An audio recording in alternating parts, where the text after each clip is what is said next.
Hello and welcome to everyone attending our Gardner-Roberts Toolbox webinar in this case. And as many of you know me, but those who don't, my name is Lorne Saltman. I'm the head of the tax group at Gardner-Roberts.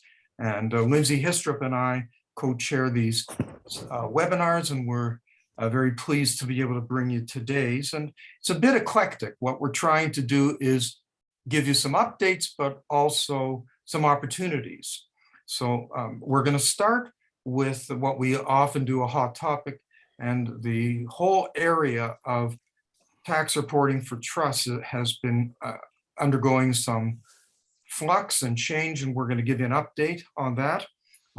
It's a presentation put together by our tax associate Ian Spiegel and our articling student Parish Bhumgara. Parish will be doing the presenting. And then after that, our senior partner Ken Jull, who's on the screen, will be presenting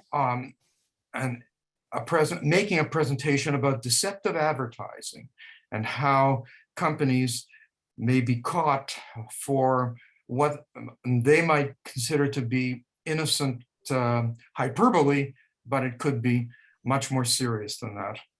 Then I will talk about one of the initiatives that the federal government has proposed to deal with the affordable housing crisis, the 1% vacant property tax. And then finally, the opportunity side, we have a guest speaker today, Mark Halpern, who's an expert in the insurance field, and we work a lot with Mark on that, plus how to maximize philanthropy through proper tax planning. It's a great opportunity to be philanthropic, but do so on a cost-effective basis. So let's start with the hot topic, and I'll turn it over to Parish for the presentation that he and Ian have put together on trust reporting. Go ahead.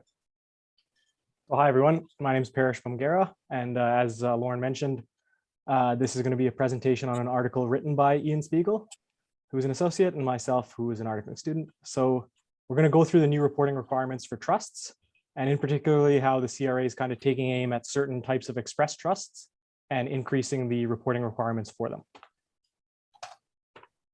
So just to give you a brief overview, part one will be an introduction. Part two will discuss the current trust reporting rules. And part three will go through some of the proposed new rules, including the timing, the application, the requirement as to when to file a T3, what type of information you have to report with the T3, and then we'll also touch on some of the new penalties, and part four will conclude. So in terms of an introduction, in July of 2018, the Department of Finance released draft legislation that was going to change the reporting requirements for trusts. The legislation was supposed to commence in 2021. However, in 2021, it was delayed. So the supplementary information to the federal budget states that the new reporting requirements are intended to improve the collection of beneficial ownership information, as well as help the CRA assess tax liability for trusts and their beneficiaries. And so, as I mentioned, this legislation has not yet received royal assent, so it is not technically law. However, we are advising our clients to comply with the legislation, as we do anticipate it becoming law, and so you'll be a step ahead and have to change less things if you already start to comply. So what are the current trust reporting rules? Currently, reporting and filing requirement rules require that a trust file a T3 trust income tax and information return within 90 days after the end of its taxation year. And so we're going to make these slides available at the end of the presentation. So I'm not going to run through all of the attributes that are required in order to file a return. I just want to flag two of them, though. One is if tax is payable, then a trust is required to file a T3. And the other one is there's a minimum income threshold of a nominal $500. So there is currently no requirement that a trust report personal information about a trustee, beneficiary, settlor, or an individual who has the ability to exert influence over trustee decisions regarding the income or capital distributions, and such person is known as a protector. So the current penalty for failure to file a T3 is equal to the total of 5% of the unpaid tax due on the filing deadline, plus 1% of the unpaid tax for each complete month the return is late, up to a maximum of 12 months. Now we're going to come back to that later in the presentation when we talk about the new penalties, because it's substantially stiffer. What are some of the proposed new trust reporting rules? So as we mentioned, the timing for these rules were supposed to kick into trusts that had a taxation year end of December 31st, 2021. However, the CRA made an announcement that as legislation has not yet received royal assent and it is not currently law, they will not be enforcing it and they will follow the current reporting requirements. And as such, this announcement appears to delay the implementation, and it is not currently known when the rules may apply. However, as we mentioned, we still think that it's a good idea to comply with the new rules, as it will get you familiar with them and require less change going forward. In terms of application, the new reporting rules will apply to certain express trusts that are resident in Canada or deemed resident in Canada. So an express trust is a trust created with the settler's express instruction, as evidenced by a trust deed or a will. It's important to note that resulting trusts and constructive trusts are not express trusts. So the new reporting rules will not apply to certain express trusts. And again, you can see that A through K are enumerated. I'm not going to run through them all. I just want to flag a couple ones. As you can see, there's a minimum asset threshold. If it's below 50,000, the new rules aren't going to apply. If it's a registered charity, things like that, the new rules will not apply to those types of trusts. So when is the requirement to file a T3?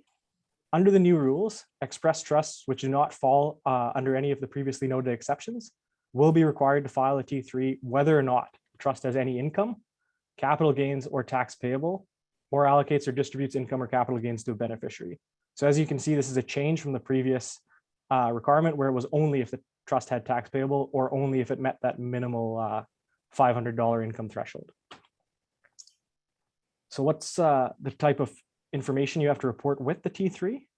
Under the new rules, express trusts, which are required to file a T3, will also be required to file in a schedule the name, address, and date of birth if it's an individual, jurisdiction of residence, and taxpayer identification number for each of the settler, trustee, beneficiary, and person who has the ability to exert influence over trustee decisions, as we mentioned before, protector. So a trust will be considered to have met the reporting requirements for beneficiaries if the above information is provided for each trust beneficiary, or if the identities of the beneficiary are unknown. Trust will have also met the reporting requirements if it provides sufficient detailed information on the return to determine with certainty whether any particular person is a trust beneficiary. So now we can talk about the new penalties. So in addition to the existing penalty, under the new rules, the CRA may apply an additional penalty of 5% of the highest total fair market value of all property held by a trust during the relevant year, with a minimum penalty of $2,500 to trusts which fail to comply with the CRA demand or make a false statement or omission in the trust tax return, either knowingly or due to gross negligence. So as you can see, this is a significant increase in from the previous penalties, and which is why we're advising you begin to learn how to comply with the new legislation so that it's not a big change once it does become law. To wrap up and conclude, despite not applying to trust taxation years ending on December 31st, 2021, it would be prudent for trustees to prepare for the new rules coming into effect. And some of the things you may want to consider as trustees is the possibility of winding up trusts that are either unnecessary or no longer serve an intended purpose. And this would be in order to avoid future tax return filing and reporting requirements. 2, you might want to consider removing redundant corporate beneficiaries when setting up new trusts in order to reduce your reporting obligations. And 3, you might want to review trust deeds and wills to determine if a corporation or trust is beneficially interested in the trust and is therefore a beneficiary required to be reported under the new rules.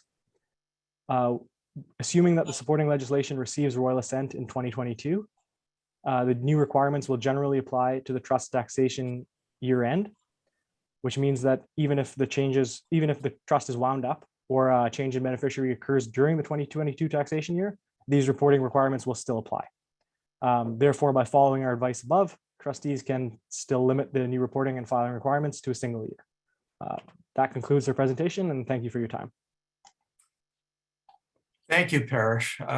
For those of you who have been in attendance at our webinars and seminars over the last couple of years, you may recall we've talked about some of these new disclosure rules, and I've raised questions about who can be identified as a person having influence over a trustee. Is very uncertain as to the scope, and why a beneficiary is included in there as potentially somebody who's avoiding tax when a beneficiary is merely a passive recipient and not in control, just discloses the real intent is to use tax legislation to get at the disclosure of people who might be evading financial reporting obligations, laundering money and so on, way beyond just the tax world. But unfortunately, this is something that we're having to cope with really throughout reporting for individuals, trusts, and corporations. So thank you, Parish and Ian. Let's turn now to Ken and deceptive advertising, please. Thanks, Lorne. At Gardner Roberts, we do a lot of work for environmental groups. We prosecute, for example, for conservation authorities. And I've worn my green tie today in support of my topic of greenwashing. So what is greenwashing? Let's start by talking about the positive value of using green credentials. Green credentials for a firm can improve a seller's image. Surveys show that certainly consumers in advanced economies are willing to actually pay more for green or environmentally friendly products and services. The problem becomes, and why we're talking about greenwashing, is when those claims are not valid. Greenwashing occurs when a business promotes its eco-friendly attributes in a false or misleading way. And when that happens, consumers end up paying more for products without actually getting a positive environmental impact. And that is the term greenwashing. Now, the Competition Bureau has been looking at this issue, and I was honored to be at the Bureau from 2016 to 2018 in the position of General Counsel with the Bureau's legal services. This is a picture of the building in Gatineau. And I spent some time doing deceptive advertising. So I want to just talk a little bit about the deceptive advertising framework, and then we'll come back to how that applies to greenwashing. So one of the things you should be aware of is that the Bureau has a lot more money now and a lot more resources as a result of the 2021 budget to enforce its mandate. And they have and can enforce their mandate either with criminal charges. There's a criminal provision of misleading advertising, and there's what's called an administrative monetary penalty, or the deceptive marketing, which is the civil. Most cases are dealt with in the civil proceeding. Now, there's a case that I want to talk about, Thane. There's a picture here of Thane, somebody with a six-pack. Unfortunately, I can't say that that's me. But I was involved in this case as counsel. And this case involved a company that claimed that all you had to do was put this electronic device on, wear it for a few hours a day, and without diet or any exercise, you would magically lose weight and 13 inches. Of course, the problem with that is it wasn't true. And so we proceeded against Thane. We were able to receive an administrative monetary penalty. What's really important about this case, and I'm proud of, is that we basically pierced the corporate veil in this case. They had moved assets around, and we were able to come to an agreement where they had to put the assets back to where they belonged, and we received the monetary payment and a compliance agreement from the subsequent successor corporation. So the framework you've got to look at, I'm not going to give you a legal lecture, although I am a part-time law professor, but the basic framework is set out in the Competition Act under Section 74, that this is the deceptive civil proceeding that basically says if you make a representation to the public that is false or misleading in a material respect, that's offside. And there is a due diligence defense here. And this is important for ensuring compliance. And the due diligence defense is set out in section 74, which says if the person, the onus is on the company or person, establishes on a balance of probabilities that they exercised due diligence to prevent the reviewable conduct from occurring, they can defend against any penalty being enforced. So this is very important because it means that a compliance system will pay off. So an example of deceptive marketing, which is fairly recent, is the True Sports case. True Sports was a company that claimed that its hockey equipment was able to, well, frankly, it was better than it was. And what they claimed was that their helmets were capable of reducing the risk of concussions. The problem was that although the company had submitted the helmets to laboratory testing before making the claims, the testing was not adequate and the testing wasn't sufficient to support the pretty major claim that concussions would be reduced as a result. And so as a result of that, the Bureau arrived at a settlement agreement with True. One of the things that's interesting about this case was they did it by way of a donation. Probably a good idea in my view.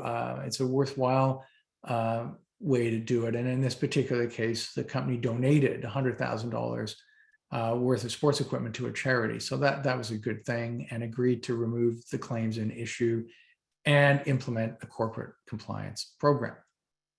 Okay, now let's turn to greenwashing in the Canadian context.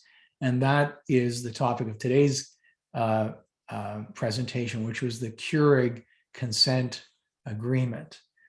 So Keurig, and I wasn't part of this case, this is quite recent, only a few months ago, has agreed to pay a $3 million penalty to settle concerns over coffee pod recycling claims. And why this is important is this is really the first case in Canada of greenwashing, and the first case that shows that even if you haven't made money, like, so, I mean, Thane, they made money from it. True Sports, they made money. They were selling a product. Here, they're not making money per se from this environmental claim that their K-cup pods were recyclable, but yet they were subject to this enforcement action. So this is a very important, and in my respectful view, groundbreaking case, which shows that the Bureau will take action in this sector. And what happened in this case was the company had said that these single-use coffee pods were recyclable, but in fact, it turned out that they weren't in various jurisdictions. And outside the provinces of BC and Quebec, in fact, they weren't widely accepted in municipal recycling programs. And so they gave the false impression that consumers could prepare the pods by peeling the lid off, like anybody wants to do that anyway, and emptying out the coffee grounds. And if you did that, some local recycling programs wouldn't accept it. I'm just going to give a plug here. I'm not paid to do this. Nespresso, which I have, those pods, they actually give you a bag that you can put into the post. So you put them in this bag, put it in the post office box, and it goes to a recycling place. So Keurig agreed to pay this $3 million penalty and make a donation, and the costs of the investigation, and change their claims. And the commissioner came out, Matthew Boswell, with a strong statement saying portraying products or services as having more environmental benefits than they truly have is an illegal practice in Canada. False or misleading claims by businesses to promote greener products harm consumers who are unable to make informed purchasing decisions, as well as competition and businesses who actually offer products with a lower environmental impact. So I won't take you through the detail. You can look it up. This is a consent agreement. It's filed with the Competition Tribunal. It sets out the details. And in this particular case, this was the corrective notice that had to be posted by Keurig in various newspapers that set this out. So this is something to be avoided as a company, because frankly, it's just embarrassing. It's embarrassing and hurtful to your business reputation that you were trying to accomplish with the environmental claims in the first place, to have to post this thing to say, well, as it turns out, folks, in fact, our pods aren't accepted. And we're having to make these changes. So this is very much a cautionary tale. I want to finish with this. What do you do to avoid falling into this trap? Well, this is from the Bureau's website. They actually have a guidance on green claims. And one of the things that they say is, look, when you're featuring ads or slogans that are highlighting environmental attributes, don't portray your products or services as having more benefits. And in particular, avoid vague claims like eco-friendly or safe for the environment, because that, as the Bureau points out, can lead to multiple interpretations, misunderstanding, and deception. The analogy in parallel, and I dealt with a case like this, is when companies say best buy. How can you prove it's really the best buy? Okay, so the same thing when you say things like eco-friendly, safe for the environment. Be careful, because the Bureau is clearly targeting that and saying, unless you've got some studies that show indeed that your product is eco-friendly and safe for the environment, you're offside, and they will enforce this law. And that's what this Keurig case shows. So hopefully, I hope at the end that to convey two messages. One, this is the wave of the future. The green economy is very much the wave of the future, and it's a good thing. It's a great thing. But at the same time, don't overstate what your claims are. So those are my comments. Thanks. And I'll stop sharing. Great.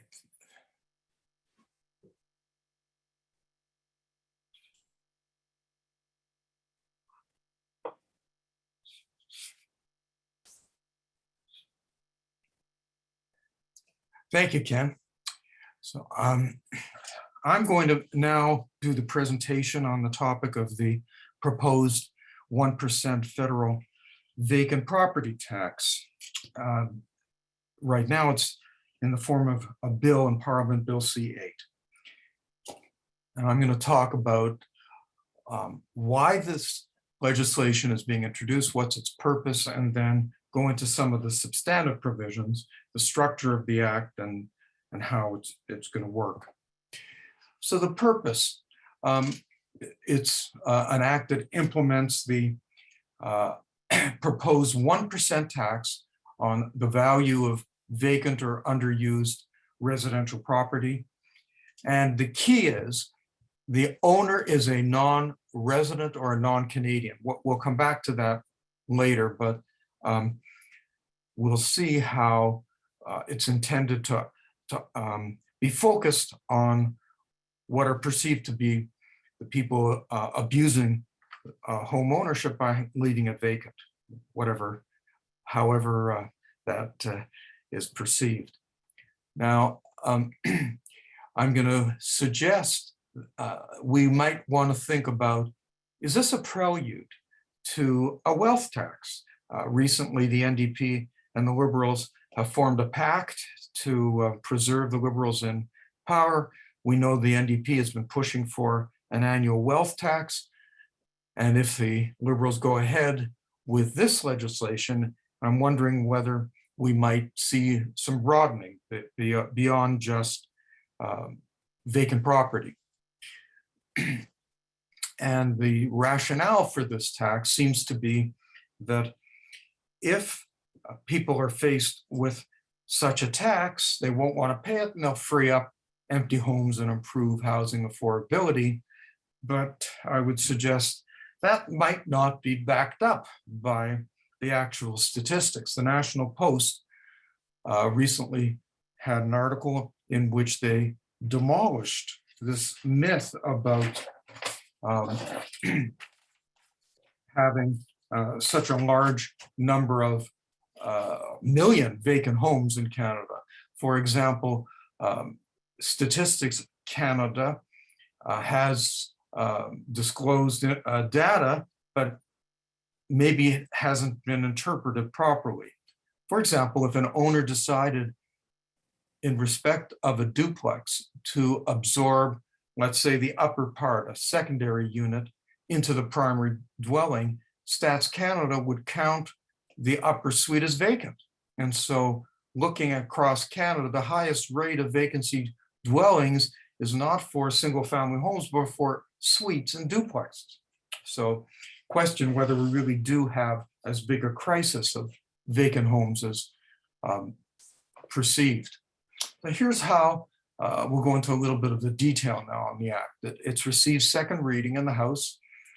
And if it is enacted, it'll be effective as of January 1 this year. Was supposed to be brought in for next year, but the bill describes the effective date as January 1, 2022. So the imposition of the tax, and as with more and more tax legislation lately, the net is cast very widely to begin with. Everybody who owns a residential property is subject to the tax, unless you can meet certain exceptions. And the first is, if you're an excluded owner, we'll go into that. But if you're subject to the tax, here's what it is. It's 1% of the property's, and this is a defined term, taxable value, which is the greater of, firstly, the assessment value for property tax purposes. And the second standard against which to measure that is the most recent sale price, December 31 of the relevant year. But the owner can choose another method if that's more favorable, the fair market value. So looking at some of these defined terms, what's a residential property? It's narrow. A detached house or similar building containing not more than 3 dwelling units. So it's intended not to be applicable to condos and apartment complexes and so on.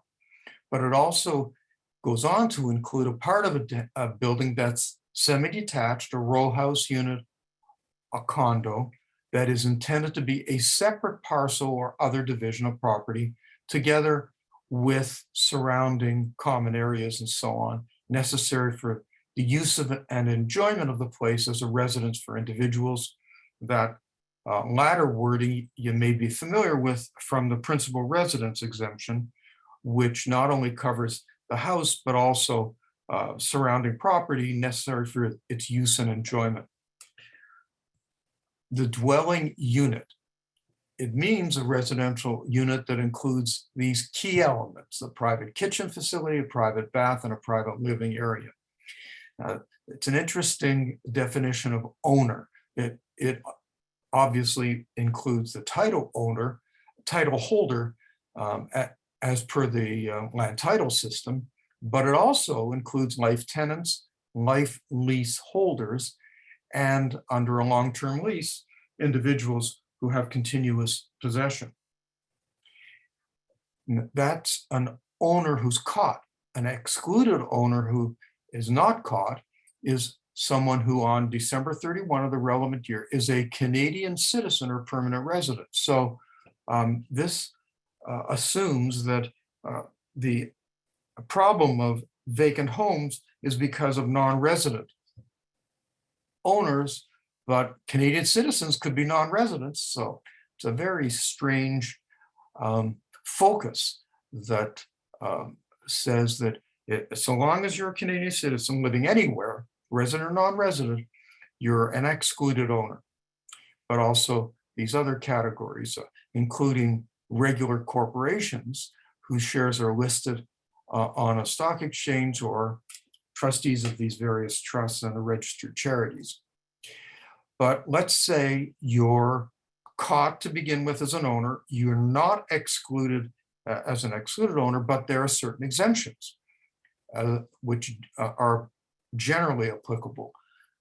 So let's look at the first one. A dwelling unit in a residential property that is owned by an individual and is that individual's primary place of residence for the family, including a child if the child is at a designated learning institution.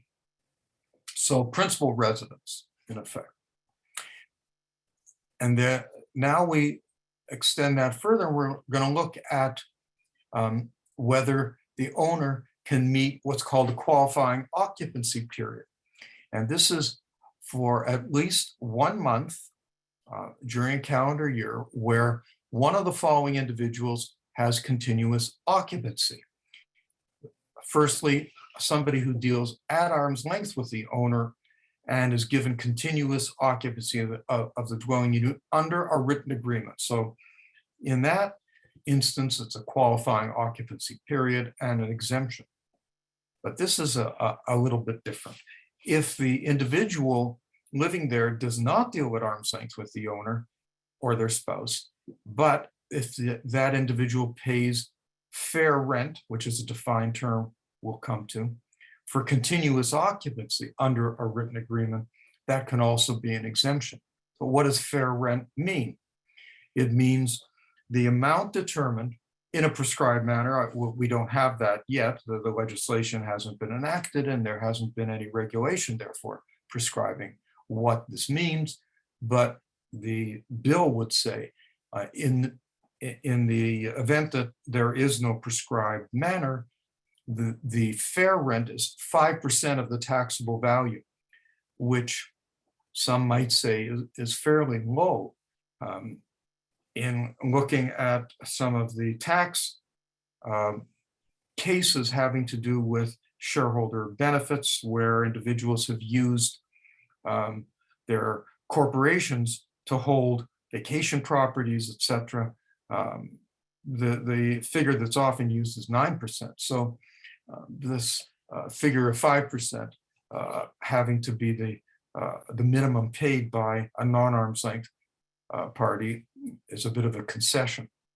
Another exemption is if the individual is a relative of the owner, but the definition of qualifying occupancy period is narrow because it excludes months in which the individuals, such as a spouse or child occupying the property, resides for a greater period of time at another place where it's the residential property. So you can't have two principal residences, you can't have two qualifying occupancy periods. And now looking or moving from the substantive provisions to some of the administration and enforcement rules. Well, to begin with, the relevant rules are similar to what we're used to in the Income Tax Act and the Excise Tax Act in terms of assessments, objections, appeals, and so on. But this legislation also includes a general anti-avoidance rule. Now, this is a novel introduction to the next point. This act introduces what's called parameter change rules, which will operate to deny a tax benefit where transactions are undertaken to take advantage of a rate change or a definition change. So let's say that the rate goes up from 1% to 1.5% annually, and you undertake a transaction in the face of that to avoid being subject to that higher tax.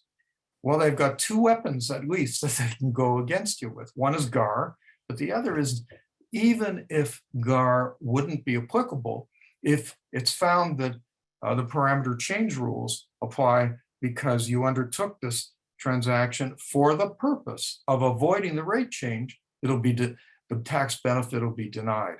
Or even a definition change. Let's say that the qualifying occupying period is made even narrower than it is, and you're potentially caught. So you want to avoid that. This rule would deny you the tax benefit. Certainly something new that we're not used to in the tax field. And there's a reporting requirement. So we know that in terms of principal residence, basically you're supposed to report when you dispose of the property and claim the exemption from tax.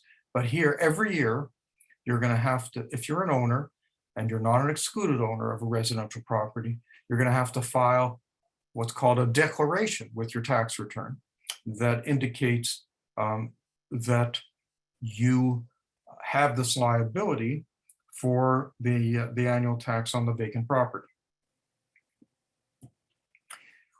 And we're talking today about this federal tax, but if we look at what's going on right across Canada, similar to this underused housing tax, we know that in British Columbia, they've got in Vancouver taxes for similar purposes to make housing more affordable, imposing penalties and taxes. Similar taxes being proposed for Toronto, and just heard on the news today in Nova Scotia, they're introducing similar legislation because Halifax has seen something like a 40% increase in real estate prices over the last year. So this is something that we're seeing a phenomenon going right across Canada, with the expectation by governments that this kind of tax policy will result in behavioral change that will make housing more affordable, but I question whether that's really going to be effective. And as I noted earlier, and just will underline here, this tax does not apply to a Canadian citizen or resident, wherever they are located, but it does apply to a non-resident who's not a Canadian citizen or permanent resident. And unlike other empty home taxes, for example, Vancouver, which applies on a parcel by parcel basis, this tax applies on a building or dwelling unit basis. Accordingly, if you've got an apartment complex with more than 3 dwelling units, you could potentially have multiple residential properties. And I mentioned about this parameter change rule that seems to, I suggest, be overreach by the government. Given that GAR is present in the draft legislation, is it really necessary to give another anti-avoidance rule that targets a transaction, the purpose of which is to avoid tax? Why is it necessary to have these multiple tools? GAR should be enough.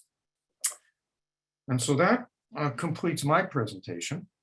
And I'm going to turn it over now to Mark Halpern, our guest speaker, about tax minimization through philanthropy, and suggest to our audience that if you've got questions, you can send them in through the chat mechanism, and when it's over, we'd be pleased to try to respond to them. We'll go. Okay, there you go. Mark, go ahead. And I just want to make sure that everybody can see that. Yep. Fantastic. Good afternoon, everybody. And thank you first to Lorne for inviting me back to the Toolbox seminar. Although I do miss the in-person event and the free food, it's much more convenient as far as finding parking downtown, which I truly appreciate. And it's great to be partnering with Gardner Roberts on the wonderful work that they do. Thank you for attending today. I will say that it's been a very busy past couple of years, I'm sure, for all professionals.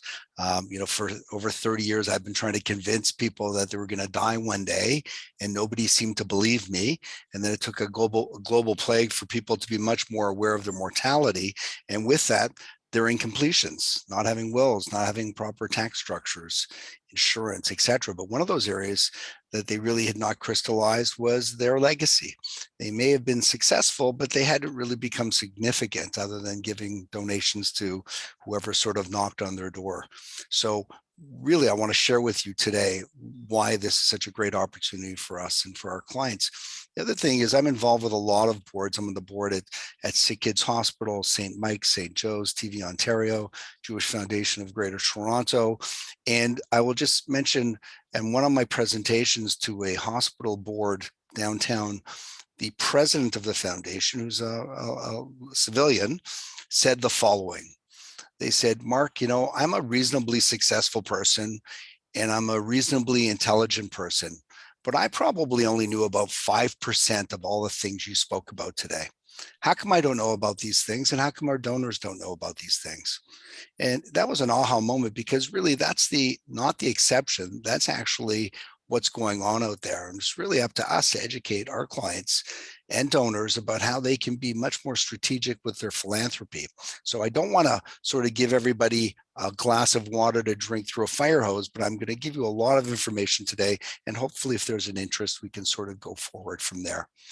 Just as a disclaimer, please, all of this has to be checked with your professionals, Lorne and his team, just to make sure that the prescription fits the diagnosis.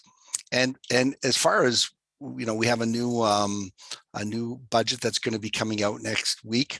Apparently the government realized we've been through a lot with COVID and with taxes. So apparently they're going to make our lives much easier, and they're going to be introducing a new one-page tax return with only one question. Now, we joke about that, but we're about to see some real big change. And that's why this conversation actually can be even more important for our clients as tax rates actually increase. And what is our client reality? First of all, there's a tax risk. We know that taxes are going to be going up. It's not a question of if, it's a question of when. Inheritance tax, possible tax on principal residence, the capital gains tax increasing, which by the way will only be much better for charitable giving. So keep that in your mind. Also, the reality is that most of our clients have done investing, but nobody's done any planning. I can't tell you how many people I meet with estates of $100 million that don't realize they're only worth 60, or they have a $10 million estate that's only worth 6.5. That planning has to be done in order to be able to preserve the estate for family or to look at helping charities. There's also a charity risk. If you're involved with any charities, most of charities are involved with current gifts and maybe capital campaigns every 3 to 5 years, but their major donors are not being asked about legacy gifts, about being able to sustain those gifts going forward for their families.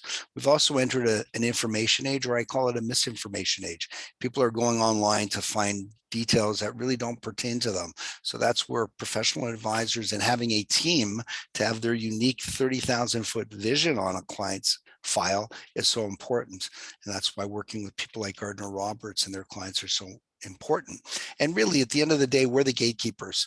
If we're not talking to our clients about these things, chances are they're not going to know about it. The good news is with COVID and all the changes, there's been a shift and people are really searching for meaning. They'd be willing, especially the millennials, would be willing to spend more than retail if there is a social consciousness attached to whatever they're doing. So that's a good news story. Now, just to give you an idea of some of the things you're going to be hearing about, this is an initiative called Willpower that was launched in Canada by the Canadian Association of Gift Planners in September. It actually started out of the UK about over 10 years ago, where they saw that everyone in the UK who had wills, only 5% had actually given a bequest to charity in their will. So what they did was they got money from all the nonprofits in the UK, and they started a whole retail advertising campaign with a very simple and elegant message. Leave a gift in your will. That's it.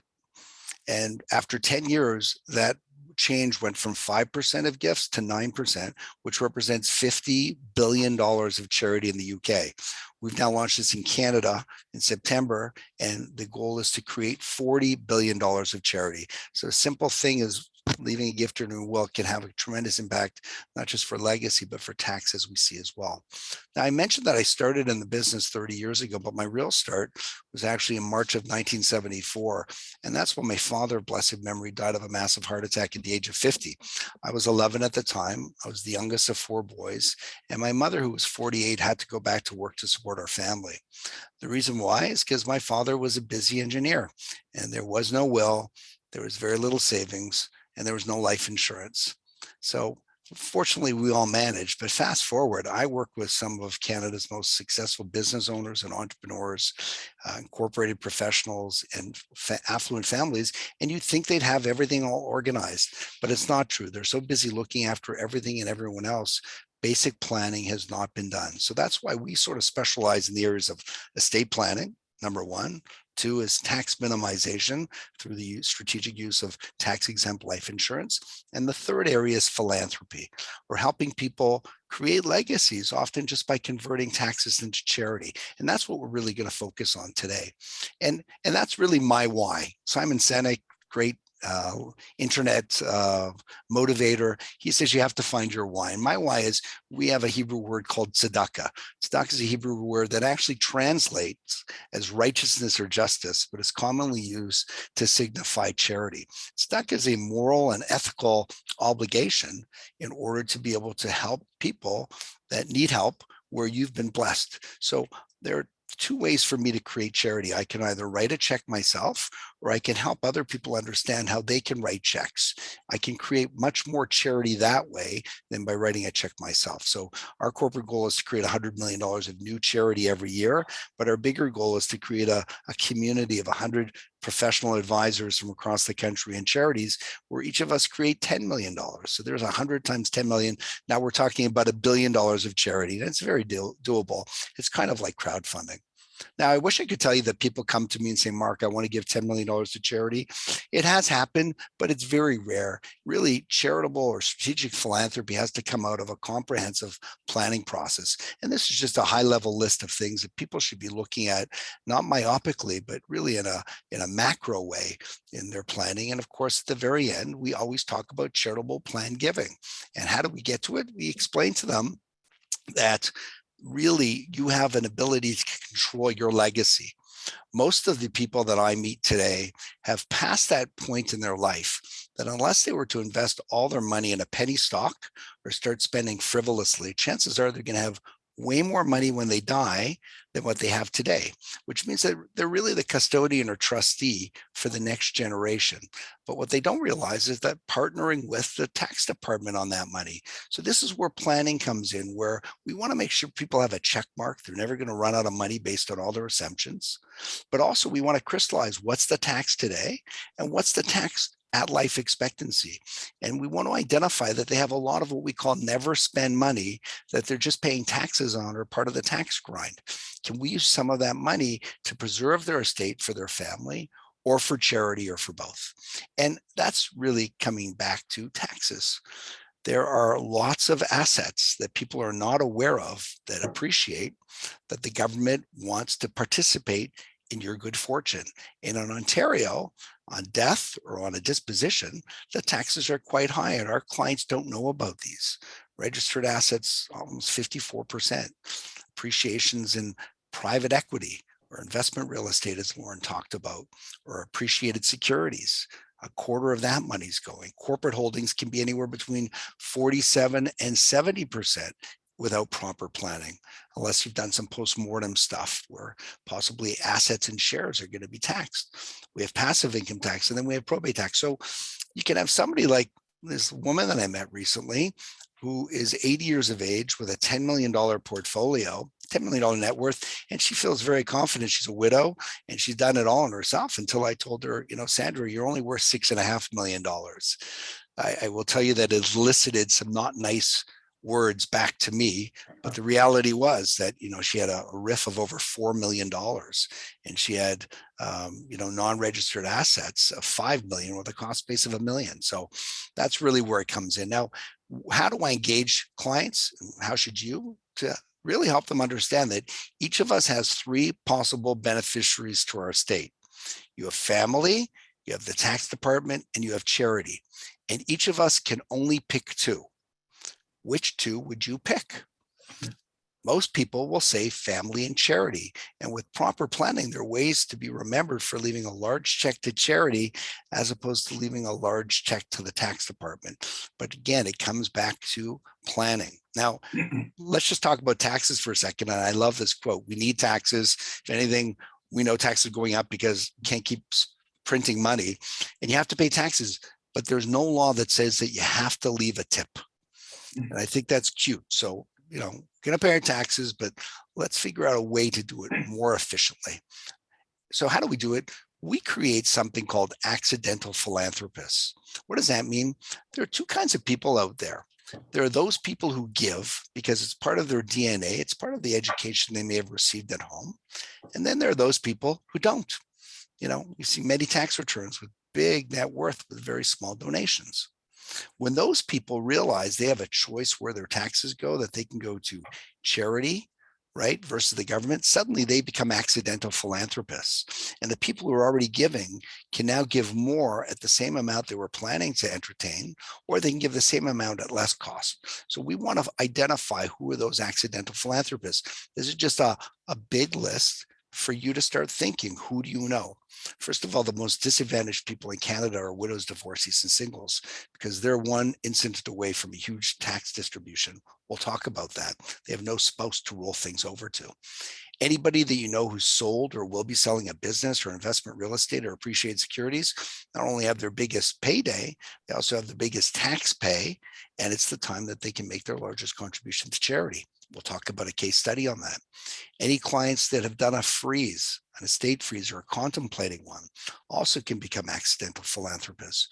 Anyone that you know that is going to have a tax bill due in April, not this year, but next year, and they've got a whole bunch of appreciated non-registered securities to donate. We'll talk about that as well. It's a great way to lower taxes and park your money for future charitable uses. If you have a foundation or donor advised fund, there's ways to create more transformational charity inside of those. If you have an old existing life insurance policy you no longer need, that doesn't move the dial, we can actually create tax savings today and a legacy gift. Somebody who has an estate tax bill on death can be very philanthropic. And those who have already left a gift or a bequest in your will, there's ways to amplify that. And let's just talk simple math.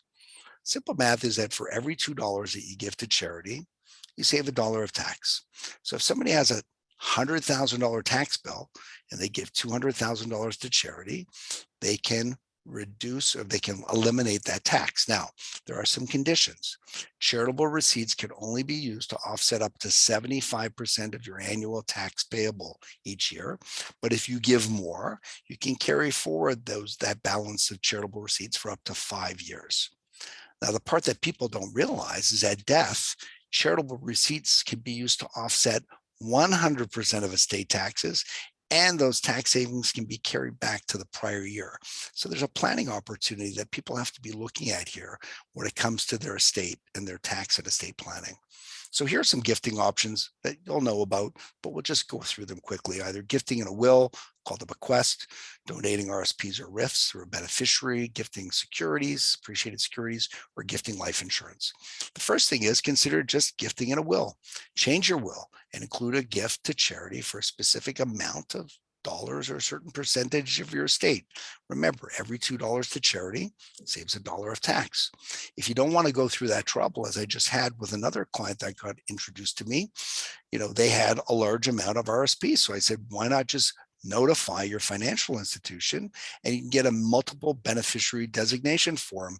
And as a result, donate some of that taxable registered money to charity to offset the tax and create legacy. And why is that? Because in Canada, the RSP or RIF is really a tax time bomb. And as I mentioned before, widows, divorcees, and singles are most disadvantaged. They don't know what's about to hit them. So just as a high level, it's very not unusual for our clients to have $2 million of registered money that they collected over the years when their accountant told them to maximize. The first thing they have to realize is that $2 million is only worth $920,000. They pull it out during their lifetime or at death, there's a tax bill of over half.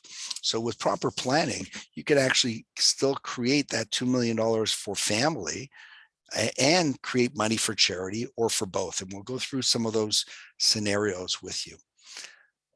Most people in Canada, so sad to say, are giving still cash checks and credit cards to charity. It's something like 95%, which is the most cost and tax inefficient way to give. Because if you get $50,000 of cash, you have to make 100, pay taxes, right? To have 50 to give to save $25,000. But there's not anybody who's of even substantial wealth, even middle class, that doesn't have shares in a mutual fund or a stock or an ETF or a segregated fund. And what if they had a shares of $50,000 in market value shares with a cost base of $10,000? Well, if they sold those in the market, they'd have a capital gain tax of $10,800. So the first thing they have to realize is that they are not worth $50,000. Their net worth on those shares is under $40,000. But the government in 1997 allows Canadians to donate appreciated securities to charity, pay no capital gains tax, and get a full charitable receipt. So this is where, as an end of year strategy, setting up a donor advised fund, which we'll talk about, or a foundation, or going to a charity and donating those appreciated securities is a wonderful way to save tax today and create legacy for families. The other area that people are really not aware of, even more so, is the gifting of corporate securities. So these could be securities sitting in a holding company. Again, let's look at the $50,000 in shares with the cost base of $10,000. Well, if they donate the $50,000 in shares, it's a deduction to the company, which reduces the company's tax value if you're looking at selling, merging, whatever the case might be. But here's the beautiful part. People are not aware. The $40,000 of capital gain is actually credited to the CDA, the capital dividend account, and can now be withdrawn tax-free by that shareholder. That's $40,000 that would have been taxed at, let's say, 50%. So you just saved $20,000 of tax. Now, if you have clients who are in a very large position, they could go ahead and set up a foundation or a donor advised fund, go ahead and donate large sums of appreciated securities and be able to get money out of their capital dividend account. But one of the things we see is they could replenish that money back to their family using life insurance for pennies on the dollar. So they're never out of pocket. It's just a timing issue, but certainly something that people should consider directly to the charity, or setting up a donor advised fund, or setting up a private foundation in order to be able to execute this. We don't have a lot of tax shelters left in Canada, other than your principal residence, which I think at some point there will be a ceiling on how much gain you'll be allowed to shield, and then there will be tax on the remaining balance. That's tax-free. TFSAs are tax-free, but it's limited to a small amount every year. Lottery winnings are tax-free, so don't buy your tickets when you go down to Florida. And tax-exempt life insurance is also a tax-free zone, part of the Tax Act. That means anything other than these four things, if you've done well, there's somebody you must love at the CRA that's got their hand out that wants to participate in your good fortune. So I think it's important for us to understand how tax-exempt life insurance can help you with taxes and also with charity as well. And really, here's just a high-level idea here of the after-tax cost of a donation to help people understand that all donations are not the same. Here's somebody who wants to donate $1 million to charity, either through cash, through low cost appreciated securities, or through flow through shares, or through the use of a life insurance policy. And as you can see, in terms of the cost for cash, it's almost 50 cents on the dollar.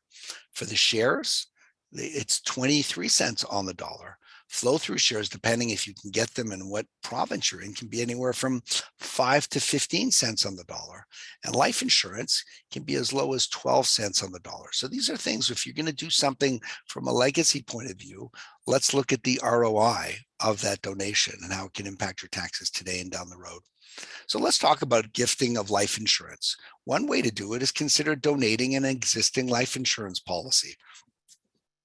Many of our clients have what I call furniture, financial furniture, and they have old policies they may have bought when the kids were young, or they had a mortgage, etc. You can actually take that life insurance policy and get a fair market value on it, donate it to charity, and now save yourself taxes today. And going forward, the charitable payments or the premium payments you're paying are considered charitable donations. So you get a tax savings from that going forward as well, but you get recognized for making a very large gift to charity.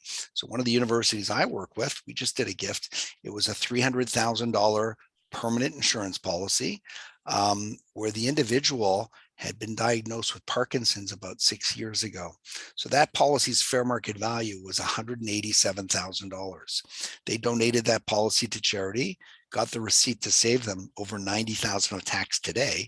And believe it or not, the charity had a donor who now funded that policy for that insured going forward. The charity, the university recognized the donor, the insured, and they recognized the donor who was paying to pay for that policy going forward. Also, you can have a lot of people out there who have term life insurance, and billions of dollars of term life insurance gets canceled every year. Why? Because it gets too expensive or people don't need it. But the beautiful part about term life insurance is it can be converted in any amount, all or a percentage or an amount of it, into permanent insurance with no medical evidence required. So we just did an arrangement where somebody had $1.5 million of term insurance. Their health had gone awry. They did not need that insurance at all anymore. We set it up with a charity where they donated that term policy when we converted it. The donor got a charitable receipt for $570,000 that saves him over $250,000 of tax.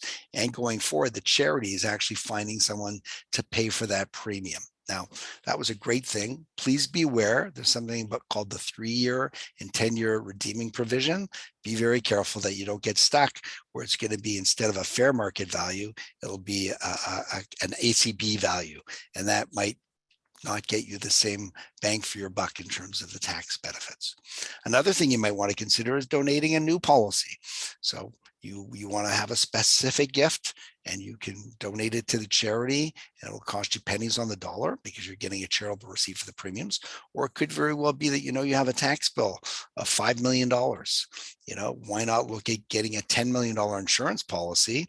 You can use many different ways to fund that, either through cash flow or through moving assets around or through financing strategies. But instead, leave $10 million to charity. And now the $5 million tax bill becomes $5 million of charity. Again, small dollars to create big impact. Or simply just change the beneficiary on your current life insurance policy. Include a percentage or dollar amount to charity. Every $2 saves $1 of tax, and it goes a long way. I'm just going to go for it. Here's another big secret that people are not so aware of. And that is that if you have a private foundation or a donor advised fund, life insurance can not only be purchased by your donor advised fund or private foundation, the foundation can be the beneficiary, it can be the owner, and it can be the payer for a life insurance policy, which means that if somebody has, let's just say $1 million, or say they have $500,000 in a charitable fund where they have to distribute, we'll just say 5% per year. So that's $25,000 a year. They could use some of that distribution of that $25,000 or more to purchase an insurance policy to create an even larger delta of charity that can be used for that family going forward. And in many cases with these policies, instead of waiting till somebody dies, if it's a participating whole life insurance policy, the dividend every year can be used to distribute to charities, and the cash surrender value can be used to distribute to charities as well. So it's not about waiting till somebody dies. There's actually an ability to create charity while you're alive as well. But that's something that a lot of people don't know about. Other tax minimization strategies, I talked briefly about private foundations versus donor advised funds. To me, these are the biggest kept secret in Canada. To have a private foundation really requires much bigger money. There's small costs to set up and there's annual reporting, but people who have foundations there maybe have, I would say, starting off at $1 million, but largely a lot more than that. And then there's something called a donor advised fund, which is really piggybacking a community foundation like the Toronto Foundation, the Jewish Foundation, the Burlington Foundation, Canada Gives, whatever. They have this umbrella and they let you place your named foundation inside their umbrella. Now you have a place where you get one receipt when you make your contributions, and then you actually can distribute money to any registered charity in Canada at any amount, or normally as little as $100 to any charities. Now, it's really a great way of managing your charity. I will say one very important caveat: private foundations are public and public foundations are private. If you have a private foundation, you can go onto the CRA website and see exactly who the board is, all the money and all your distributions, whereas using a community, a public foundation, that information is completely private. Well, we already talked about flow through shares, so we won't get into that. The donation of private company shares we'll talk about momentarily in a case study. Charitable gift annuities, huge in the States, but it's a great way of getting a return on your money while you're alive and a donation to charity. Charitable remainder trust was just on a call this morning with sick kids on somebody wanting to leave some real estate. Again, hopefully at one point the government will allow people to offset those capital gains taxes through donations of real estate. We're hoping it comes back. There's something called return of premium life insurance, where you can make a donation of insurance to a charity, and upon death, all the premiums that you paid get paid back to your family. Gift Maximizer, I've already mentioned, is a way of getting value to charity through an insurance policy while you're alive through the dividends or the cash surrender value. Charitable insured back-to-backs really is something that's fantastic for any clients who are 65 years in age and older who want to be philanthropic, but who actually still need an income. Through the arbitrage of a life insurance policy and an annuity, those people can get a lifetime guaranteed guaranteed return of their money of 9% or more. So now they've got a budget for life of over 9%. And there's a legacy gift that goes to the charity when they go. So it's a lovely thing that people should be aware of. The last one I'll just get into in a little bit more detail is what we call CPP philanthropy. Everyone on this call is a professional with some substantial clients. And in Canada, when you turn 65, you're entitled to receive CPP. It works out to about $26,000 a year for a husband and wife. You can take it as early as age 60 or as late as age 70. But I know I'm turning 60 in April, and I got my paperwork and I went, wow, I'm a pensioner. Most of our wealthy clients go, wow, it's not even something they give thought to. They pay taxes on it, they reinvest it, they get taxed again on it. If your clients are philanthropic, there are 4 ways for them to benefit their families and charity. The first way is they can take the $26,000 and get about a $1.5 million life insurance policy. If that's owned by a charity or their donor advised fund or private foundation, then the $26,000 of CPP is considered a charitable donation. So now there's a neutral tax event on that CPP, but they've created $1.5 million. Thank you, Government of Canada. The other thing they could do is take the CPP, pay the taxes, get the $1.5 million policy, but make the beneficiary on death be a charity, which would save $750,000 of estate taxes. Thank you, CPP. The third approach, though, which I love, is get the CPP, pay the taxes, and get the $1.5 million policy. We could make your children the beneficiary of that policy. Remember, that $2 million was only going to be worth $920 to them. Now they're getting 1.5, which is a boost of 50%. And now donate your heavily taxed RSPs or RIFs to charity. So in that case, you've created more for your family and you've created a legacy going forward. And the last one, as I mentioned, 4 is some people say charity begins at home. Well, you have to know that when CPP ends, it ends when you end. If you're no longer around, they're not obligated to pay you anymore. So why not create a pension for your grandchildren? Consider taking the CPP, getting the $1.5 million policy, and setting up a fund or a trust for your kids. That $1.5 million could be invested at 5% per year, and it's going to generate $75,000 a year of income to your grandchildren.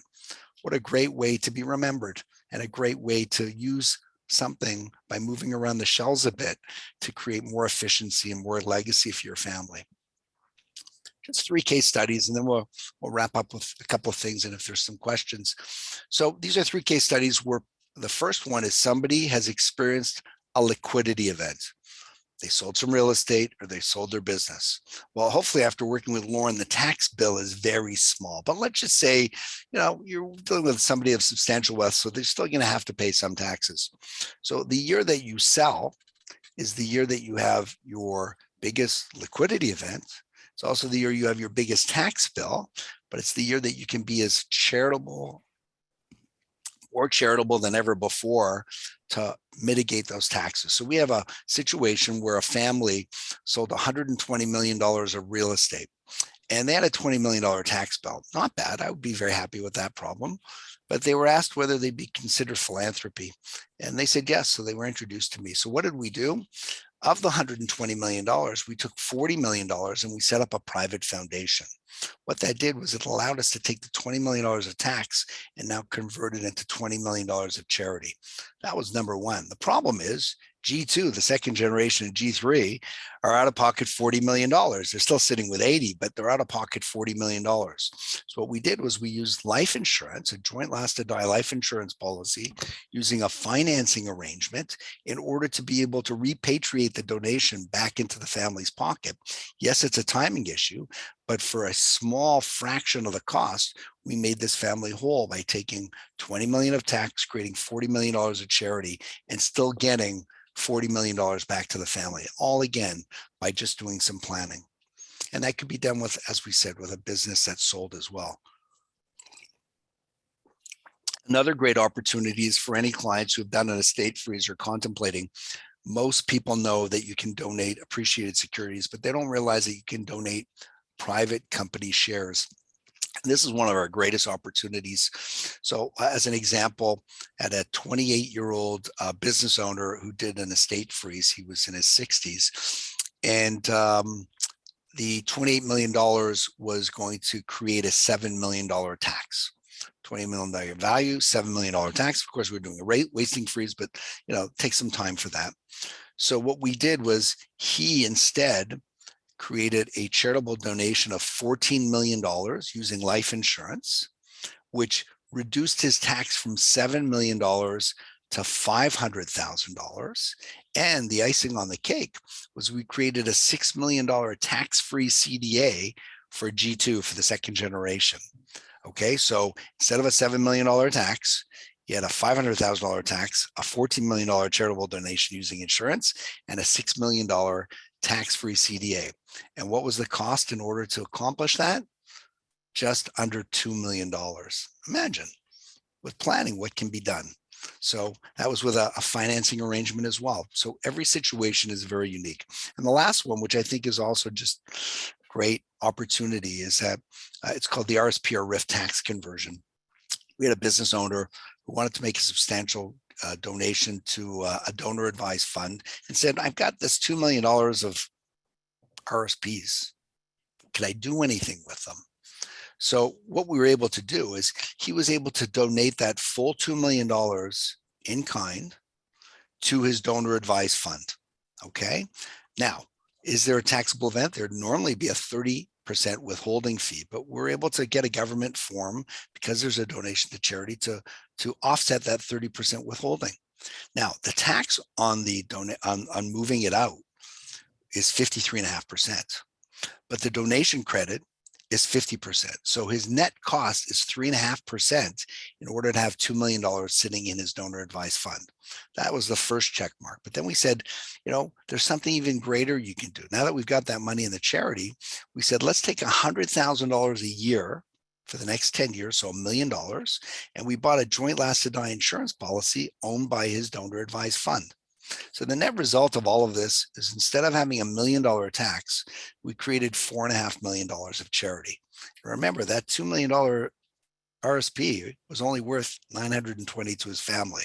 So again, as part of estate planning, it really comes through very well. I'm just going to give you a quick charitable bypass case example.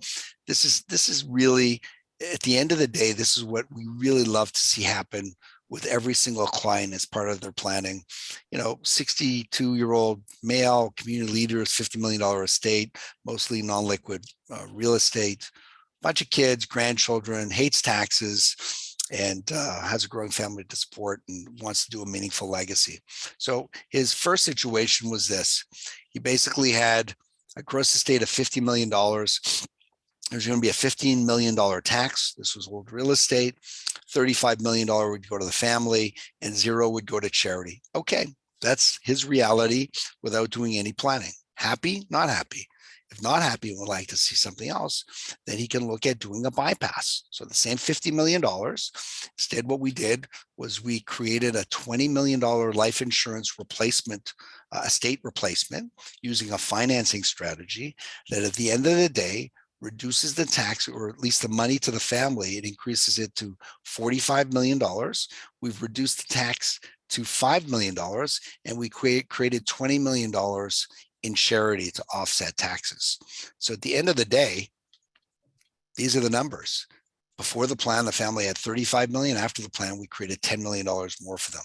Taxes went down by $10 million. And more importantly, charity was included in their estate plan to create $20 million. Again, this is something that needs to be done for every one of our clients' estate plans to see if there's something good that can happen. Just to wrap up, we've come across in our career that there's really 5 different type of givers to charity. Some people give, they want to remain completely anonymous. Don't put my name anywhere, otherwise I won't give you any more money again. Others want to let everyone know that they gave because it sets an example for others to give after them.